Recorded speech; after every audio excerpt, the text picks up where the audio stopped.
Ես այսօր ուզում եմ խոսալ սիրո մասին։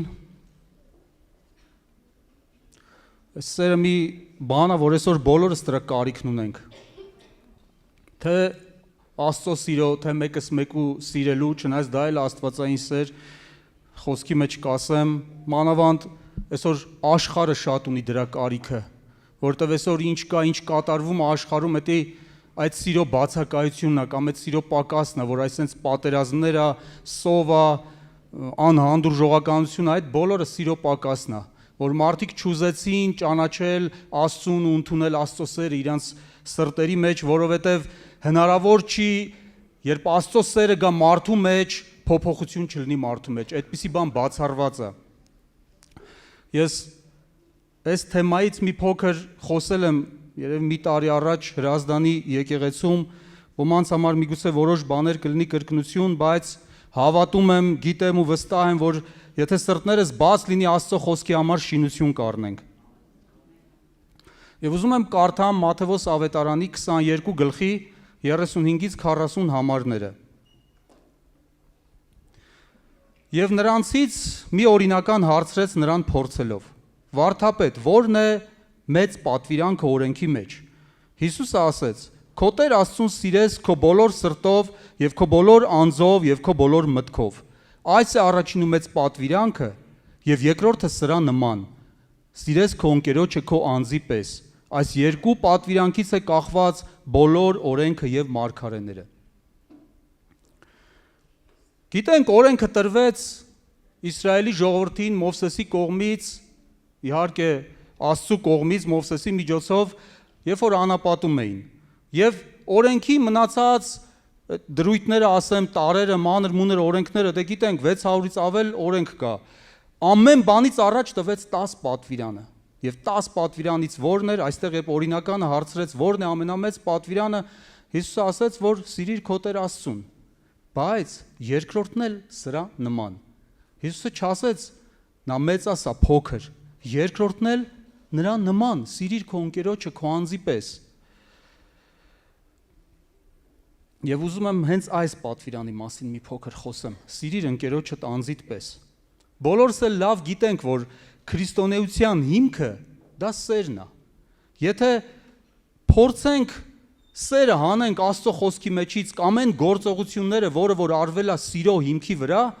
տակը, չգիտեմ, շատ ծանր բաներ կմնա օրենքներ, որ մարդը չի էլ կարող պահել, եթե չլինի սերը։ Դրա համար, եթե ուզում ենք լինել իրական քրիստոնյաներ, Աստծո ուզածի պես քրիստոնյաներ, մենք պետք է սիրենք մեկս մյուսին։ Եվ ընդհանրապես բոլոր մարդկանց։ Մի քիչ դժվար է միգուցե, չգիտեմ, բայց եթե մտածենք թե օրենքի մեջ, թե Հիսուսը ասում էր սիրի քո ընկերոջը, բայց չի ասում սիրի մնացած մարդկանց, բայց նման Ղուկասի ավետարանում գրված 10-րդ գլխում, երբ որ օրինականը հարցրեց եւ հետո ասեց ով է իմ ընկերը, իսկ ով է իմ ընկերը, ուզեց ինքը իրեն արդարացնի։ Հիսուսը պատմեց բարի սամարացու առակը, հիշում եք, որովհետեւ չկարդամ, ուղղակի գիտենք բարի սամարացու առակը, որտեղ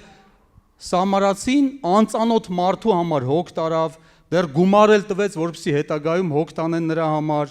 եւ ասեց ով էր նրա ընկերը, եւ նա ասեց սամարացին, որը ընդհանրապես իսրայելացի էլ չէր, որը միգուցե ընդհանրապես Աստծուն ճանաչում էր, բայց չէր էլ պաշտում ոնց որ պետք է։ Բայց Հիսուսը դրանով ուզեց ասի, անծանոթ մարդը եթե հոգ տարավ նրա համար, մենք էլ պետք է այդպեսին լինենք։ Սա է նշանակում սիրիր ընկերոջդ անձիդ պես։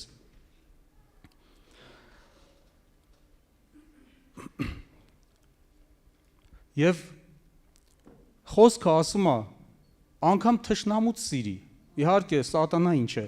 հեն մարդկանց, ովքեր թշնամություն ունեն մեր հանդեպ, պետք է սիրենք իրանց,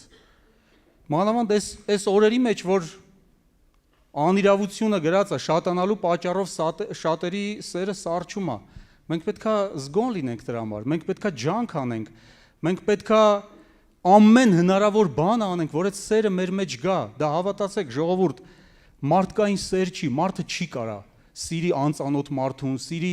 թշնամուն, հա իր երեխեքին, ընտանիքին, մաքսիմում մոտիկ հարազատներին, բայց որ մարդիկ կան, եղբորը քրոջը չի կարում սիրի, մի փոքր թեթև մի կոնֆլիկտ է եղել ու չի կարողանում սիրի։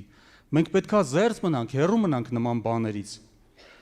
Առաջի Հովանեսի թղթից եմ ուզում կարդամ, Հովանու առաջի թղթից։ Մանավանդ այս վերջերս սերտողության ժամանակ լավ ուսումնասիրել ենք Հովանեսի թուղթը, դեռ մեջներս միգուցե թարմ է։ Հովանեսի առաջի թուղթ 4-րդ գլուխ 20-21 համարները։ Եթե մեկը ասում է, թե ես Աստծուն սիրում եմ, ու իր եղբորը ատում է, նա ստախոս է, որովհետև նա, որ իր եղբորը չի սիրում, որ տեսնում է, Աստծուն, որ չի տեսնում, ինչպես կարող է սիրել։ Աստված այս պատվերը տվել է, նա, որ Աստծուն սիրում է, իր եղբորն էլ պետք է սիրի։ Ստեղ հստակ սահմաններ է գծած։ Եթե մեկը ասում է Աստծուն սիրում եմ, պետք է իր եղբորն էլ սիրի։ Չէ՞ որ մենք, մեր եղբայրներն ու քույրերը Աստծո պատկերով ու նմանությունով ենք ստեղծված։ Եթե մենք չենք կարողանում սիրել մեր կողքի քրոջն ու եղբորը, որ ստեղծված է Աստծո պատկերով, ինչպես կարող ենք ասել, թե սիրում ենք Աստծուն։ Այս խոսքերը բացառում է դա։ Եթե մեր մեջ կա իրական սեր դեպի Աստված, չի կարող չլինել սեր մարդկանց հանդեպ, որովհետև սերը դա Սուրբ Հոգու պտուղ է։ Եվ այն Աստծուց է դրվում մեր մեջ, իսկ Աստծուց եկած սերը երբեք կիսատ թերի չի լինում։ Այդպիսի բան չկա, Աստված ոչինչ կիսատ չի անում։ Չենք կարող սիրել Աստծուն, սիրել մարդկանց որոշ մասին, իսկ որոշ մասին չսիրել։ Սա աստվածային սեր չի։ Եթե մենք դեռ այդպիսին ենք, նշանակում է մենք Աստծուն բավականաչափ չենք ճանաչում եւ նրա հետ չենք հաղորդակցվում։ Նույն գլխի Հովանեսի առաջի թղթի 4-րդ գլխի 7-8 համարները այսպես է ասում. Սիրելիներ, մեկ-մեկ ու սիրեք, որտեվ սերը Աստծուց է։ Ամեն ով որ Աստծուն սիրում է, Աստծուց է ծնված եւ ճանաչում է Աստծուն։ Նա որ չի սիրում, Աստծուն չի ճանաչում, որովհետեւ Աստված սեր է։ Աստծո էությունը դա հենց սերն է։ Աստծուն ճանաչողը չի կարող չսիրել մարդկանց։ Եթե մենք ասում ենք, թե սիրում ենք Աստծուն, բայց չենք սիրում մեր կողքի նստած քրոջը, եղբորը կամ կողքի չէ, մի երկու շարք են կողմ, այս կողմ, չգիտեմ, իրար կողք հիմնականում մտերիմներն են նստում։ Եթե չենք կարողանում սիրել, ուրեմն թույլ տվեք ասեմ, Աստծուն ուղված մեր սերը, որ մենք ասում ենք սիրում ենք, դա Աստծուց տրված սեր չի, այլ մարդկային, որի հիմքում կարող է որոշակի, այսպես ասեմ, շահադիտական նպատակներ կան։ Որն է այդ նպատակները։ Մենք Աստծուն սիրում ենք, որովհետև նա մեզ օրհնում է, Աստծուն սիրում ենք, որովհետև մեզ համար հոգ է տանում, որովհետև մեր ուզում ենք, որ մեր կյանքի մեջ նեղություն չտենանք, փորձության մեջ չընկնենք։ Բայց ինչ կլինի, եթե հանկարծ չլինի այդ բաները։ Կլինի մեր մեջ արդյոք կշարունակվի այդ սերը։ Եթե մենք դեռ այսպես ենք մտածում, ուրեմն մենք մենակ մեր երկրային կյանքի օրերի մասին ենք մտածում։ Սա ճիշտ ըմբռնում չի։ Աստծուն ունենանք միայն նրա համար, որ մեր կյանքում ամեն բան լավ լինի։ Հավատացեք, շատ մարդիկ գիտենք, որ այսօր այստեղ ներկա չեն, որտեղ պատճառը դա է եղել։ Եկել են եկեղեցի ուրիշ սպասումով, ուրիշ բաների համար, միգուցե օրհնվելու համար, միգուցե լավ ապրելու համար, չգիտեմ, բայց որ իրանց սպասումները չեն արդարացել, այսօր այստեղ չեն, որովհետև չեն կարողացել ճանաչել իրական աստվածային սերը։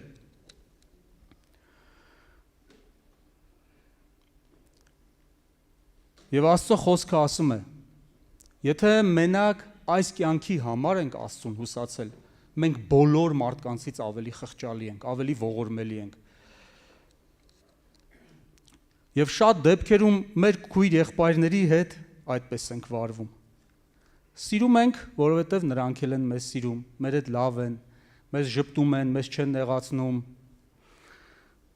Բայց հանկարծ որ մեկը միամիտ մեր ոտքը տրորում է, մեր այս կներեք ռուսերեն բառի համար մազոլները ցավացնում է, դադարում ենք սիրելուց, սրա պատճառն է նա, որ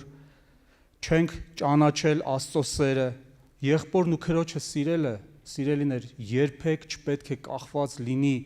իրավիճակներից, ինչ որ հանգամանքներից, մեր ուզել չուզելուց, դա այդպիսի բան չկա, որ մենք ուզենք սիրենք, չուզենք չսիրենք, ասենք, այս մեկին էլ են խոսք կա մեր հայկական խոսակցական արյունս չի քաշում։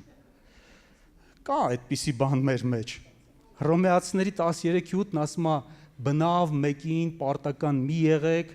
բացի իրար սիրելուց, որովհետև ով ընկերոջը սիրում է, օրենքն է կատարում։ Ուզում ես, որ օրենքի դեմ հանցավոր չլնես, սիրիր ընկերոջդ։ Պարտք ոչ մեկին, ոչ մի բանով պարտք մի եղեք։ Եվ սա այնպիսի մի պարտք չի, որ մենք մի օր կարողանանք այս երկրի վրա մարենք։ Այս պարտքը չի մարվելու։ Այս սերը այնպիսի բան է, որ ընդհակառակը այստեղից երկինք է գնալու, դեռ շարունակվելու է այնտեղ։ Սերը չի վերջանալու։ Մենք մեր երկրային բոլոր օրերի մեջ պարտավոր ենք սիրել մեր քույր եղբայրներին, անխտիր, առանց որևէ նախապայմանի։ Եվ գիտեք, որ քիչ թե շատ ճանաչելով, հասկանալով երկինքը, մի օր ամաչելու ենք այնտեղ, որ տարբերություն ենք դրել սիրո մեջ մեր քույր եղբայրների նկատմամբ։ Ամաչելու ենք, որովհետև ամեն օր հանդիպելու ենք ու շփվելու ենք իրար հետ ու հիշելով ամաչելու ենք, որում բավականաչափ սեր չենք ցույց տվել։ Բայց երբ հասկանում ենք Աստծո սիրո խորությունը, կամ ավելի ճիշտ կլինի ասել քիչ թե շատ հասկանում ենք, որովհետև չեմ կարծում, թե մարդ երկրի վրա ապրած օրերում կարող է ամբողջությամբ ընկալել ու ըմբռնել Աստծո սիրո խորության չափը, բայց մի փոքր անգամ մարդ, որ կարողանում է ընկալել այդ սիրո չափը, սկսում ենք ընդունել մեր կյանք այդ սերը, որովհետև հասկանում ենք, որ ամեն բան սիրո հիմքի վրա է արված։ Եվ երբ որ լցվում ենք այդ սիրով, այլևս հնարավոր չէ չսիրել մարդկանց։ Ուղղակի հնարավոր չէ։ Մի խիստ խոսք էլ կա գրված նույն Հովհաննեսի առաջի թղթում։ Ես հիշում եմ, ես հրազդանում եմ, այսպես ասե, այս խոսքը, որ ես գրած լինեի, չէի կարդա, բայց քանի որ Աստծո խոսքն է, կարդամ։ 3:10 Հովհաննեսի առաջի թղթի։ Սրանով են հայտնի Աստծո որդիները եւ սատանայի որդիները։ Ամեն ով որ արդարություն չի գործում, նա Աստծուց չի, եւ նա էլ, ով իր եղբորը չի սիրում։ Այս խոսքը կարելի է ասել վերջնականապես մերժում է սիրո հետ կապված մեր ուզել, չուզելու գաղափարն ու պատճառաբանությունները եւ հաստատում է, որ Աստծո որդիներ լինելը, Աստծո որդի կոչվելը դրա վառ ապացույցը եղբայրասիրությունն է։ Ուրիշ ապացույց չկա այս երկրի վրա, եթե մարդ ասի ես ապացուցեմ, որ ես Աստծուն սիրում եմ կամ ես Աստծո զավակ եմ։ Դրա միակ վառ ապացույցը եղբայրասիրությունն է։ Մեկս մյուսի սիրելը։ Եվ սերը դա ոչ միայն լավ վերաբերմունք է մեկս մյուսի նկատմամբ կամ իրար տեսնելուց սիրալիր ժպտալը, սա իրոք սիրո հետևանք է, բայց ոչ բուն սերը։ Բուն սերը փորձեմ Աստծո տեսանկյունից մի փոքր ներկայացնեմ։ Գիտենք, որ հավատում ենք Աստված մեզ սիրում է, ամեն։ Եվ որտեղից գիտենք։ Նույն 4-րդ գլխի մեջ Հովհաննեսի առաջի թղթի, այս ոնց որ Հովհաննեսի թղթից այս կողմ են կողմ չեն գնում։ 4-րդ գլխի 9-10 համարները այսպես է ասում.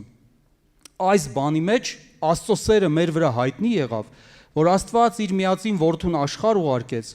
որպեսզի նրա միջոցով ապրենք։ Այս բանի մեջ է սերը, որ ոչ թե մենք սիրեցինք Աստծուն, ապա նա մեզ սիրեց եւ իր որդուն ուղարկեց մեր մեղքերի քավություն լինելու համար։ Եվ գիտենք անգիր Հովհաննեսի ավետարանի 3-րդ գլխի 16 համարը, որովհետև Աստված այնպես սիրեց աշխարհը, որ մինչև իր միածին որդուն տվեց, որ ով որ նրան հավատա չկորսվի, այլ հավիտենական կյանք ունենա։ Աստված իր սերը գործով հայտնեց, գործով ապացուցեց։ Եվ սերը գործ է պահանջում, սերը զոհ է պահանջում, սերը զոհաբերություն է պահանջում։ Դա միայն նա չի, որ մենք կարողանանք բառերով ասել, վայ, գիտես, քույրս, եղբայրս, ես քեզ սիրում եմ, բայց երբ ժամանակը գա եւ զանգ տենաս այդ քրոջից ու եղբորից հետ, որ քո կարիքն ունի օգնության, այդ ժամանակ ասես կներես, հիմա սիրո ժամանակը չի, իմ գործերի ժամանակն է։ Աստված երբ հայտնեց իր սերը մեզ, երբ մենք սկսեցինք գալ հավաքույթների, երբ սկսեցինք կամաց քայլեր անել, ոչ, գրված է, Աստված իր սերը հայտնեց, երբ դեռ մեղավոր էինք մենք։ Եվ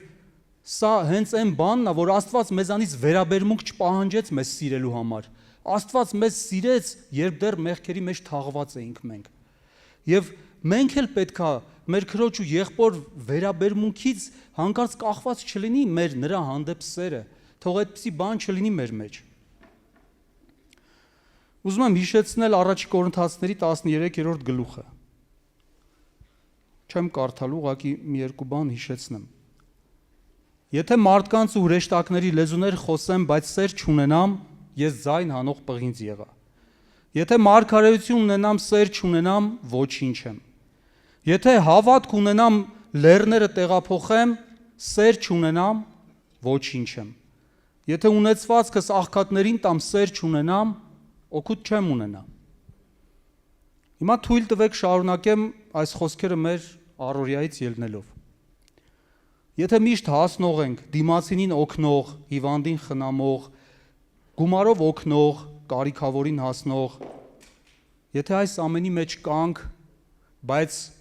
մեր մեջ սիրո պակաս կա, սեր չկա, այսպես ասեմ, պատճառն ի՞նչն է։ Այդ ամենը ոչինչ է, եթե մենք այդպես անում ենք, կան այդպիսի մարդիկ, մի մտածեք, թե մարդը պիտի սիրի անպայման, որ նման բաներ անի։ Մարդիկ կան նման բաներ անընդհատ անում են, բայց սեր չկա իրանց մեջ։ Պատճառն ի՞նչն է։ Շարժառիթը ճիշտ չի ուղղակի։ Եթե մենք այդպիսին ենք, մեր գործողությունների հիմքում սերը չի, եւ մեր սիրո հիմքում զոհաբերությունը չի, սա աստվածային սեր չի։ Եթե այսպես ենք անում, կամ մենք պարտքենք, կամ անում ենք սպասումով, որ վաղ մյուս օրը մեզ այդպես անեն։ Եվ սա սիրո շարժառիթ չի, սա կամ պարտքի զգացում է, կամ սպասում է, որ քեզ էլ այդպես անեն։ Սա աշխարհի մտածելակերպ է։ Կամ էլ օգնում ենք, որ վաղը մյուս օրը մեր անունը շոշափվի ամենտեղ, որ գովեն, ամենտեղ որտեղ նստեն են ասեն, տեսեք, Գևորգ ինչ լավ տղա է, այս ինչ բան անում, այն անում, եւ Գևորգը այդտեղ փառավորվում է։ Որովհետեւ շարժառիթը ճիշտ չի, որովհետեւ մարդ ոչ թե սիրուց դրդված է անում, այլ որոշ շահադիտական բան կա, թաքնված դրա տակ։ Այսպես վարվում են աշխարհի մարդիկ։ Նկատած կլինեք, անգամ երբ մի փոքր բարեգործություն են անում փող հնչեցնելով, բոլոր լրատվամիջոցները դրա մասին են խոսում, սոցցանցերում, սոցհարթակներում, հեռախոսի այդ կամերաները միացրած գնում են բարեգործություն անելու։ Սա աշխարհի սերն է, որի հիմքում անձնա եսասիրությունն է։ Աստված չի ուզում, որ լինենք այդպիսին։ Ուզում է, որ լինենք սիրող, օգնող, կարեկից, մեկս մյուսի հանդեպ, անկախ հանգամանքներից ու հետևանքներից եւ առանց հետին հաշվարկների։ Պողոս առաքյալը Փիլիպպեցիներին ուղղված նամակում այսպես է ասում. այն, ինչ ինձ համար օգուտ էր, ես Քրիստոսի համար վնաս համարեցի, որպեսզի Քրիստոսին շահեմ։ Ոչ թե այս երկրի վրա որ շահ ունենամ, այլ որպեսզի Քրիստոսին շահեմ։ Սա պետք է լինի մեր գերագույն նպատակը։ Անկամ եթե մի բան էլ անենք, որ մեր համար վնաս է, բայց դրանով Քրիստոսին պիտի շահենք, դա ամենամեծ նպատակը թող լինի մեր կյանքի մեջ։ Մեր գործողությունների նպատակը չպետք է լինի անուն վաստակելը, կամ որ լավ վերաբերմունք շահենք ու հեղինակություն։ Սա զոհաբերող սեր չի։ Ամեն բան անենք Քրիստոսին մեր մեջ ունենալու համար, որ նա մեր մեջ երևա։ Եվ վերջ տեղը, որ ուզում եմ կարդամ Հովհաննեսի ավետարանի 15-րդ գլխի 9-ից 12 խոսքերն է, սա կարելի ասել Տեր Հիսուսի պատվերն է ուղված մեզ։ Հովհաննեսի 15-ի 9-ից 12-ը։ Ինչպես հայրը ինձ սիրեց, ես էլ ձեզ սիրեցի, իմ սիրո մեջ հաստատ մնացեք։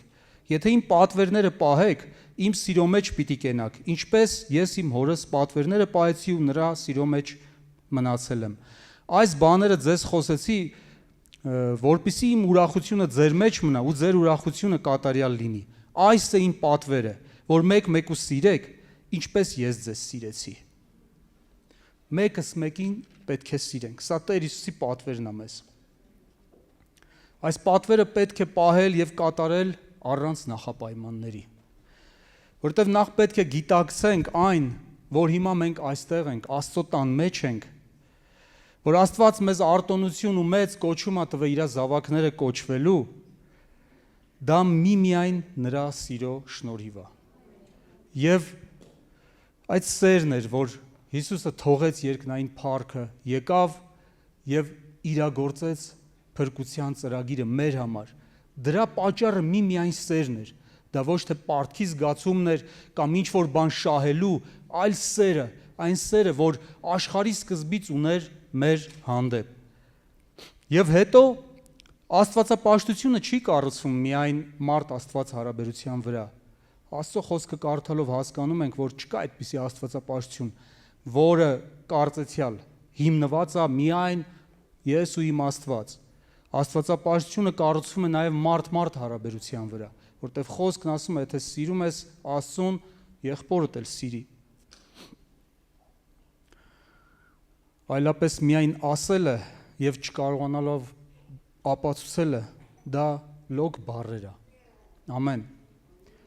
Այնպես որ սիրեք ձեր ընկերոջը ձեր անձի պես։ Կանգնենք աղոթքի։ Փառք ես, երկնային Տեր, օրհնյալ Աստված, Սուրբ Հայր։ Փառավորում ենք քո սուրբ ու մեծ անունը, մեր սքանչելի Տեր։ Օրհնում ենք քեզ, պատվական մեր Տեր, եւ գալիս ենք քո առաջ, Տեր, մեր բացերով ու պակասներով, Տեր։ Այո, Տեր իմ Աստված, գալիս ենք քո առաջ ու ասում ենք, Տեր իմ Աստված, որ մենք պակաս ենք, խոստովանում ենք քո առաջ մեր թերությունները, մեր սխալները, Տեր։ Տեր իմ Աստված, խնդրում ենք, մեզ թող մեր մեջ մեր չափը չմնա, այլ թող քո չափը լցվի մեր մեջ, Տեր Աստված։ Թող քո սիրո չափը սկսենք ճանաչել, Տեր։ Թող կարողանանք սիրել ինչպես դու սիրեցիր, Տեր։ Թող որ մնանք, Տեր իմ Աստված, քո պատվերների մեջ, Տեր։ Թող կարողանա մեր սիրտը, Տեր իմ Աստված, միշտ բաց լինի քո խոսքի համար, Տեր, որ ամեն անգամ, երբ որ լսենք քո խոսքը, լսենք քո պատվերները, մեր սիրտը չփակենք քո խոսքի առաջ, Տեր։ Թող քո խոսքը լցվի մեր մեջ, փոխի մեզ, Տեր։ Թող շինություն տա մեզ, Տեր։ Օգնիր, որ կարողանանք սիրել ամեն մեկին, ամեն քրոջը, եղբորը, հարևանին, բարեկամին։ Տեր, օգնիր մեզ սիրո մեջ կատարյալ լինելու, օգնիր մեզ սիրո մեջ քո չափին հասնելու, Տեր Աստված, խնդրում ենք, օգնիր, զորացրա, Տեր, մենք քո կարիքն ունենք, օրհնում ենք քո սուրբ անունը, հավիտենական Աստված, շնորհակալ ենք ամեն բանի համար։ Թող քո սուրբ ու մեծ անունը փառավորվի ամեն ժամանակ, մեր երկնային Հայր, մեր Տեր Հիսուս Քրիստոսի անունով։ Ամեն։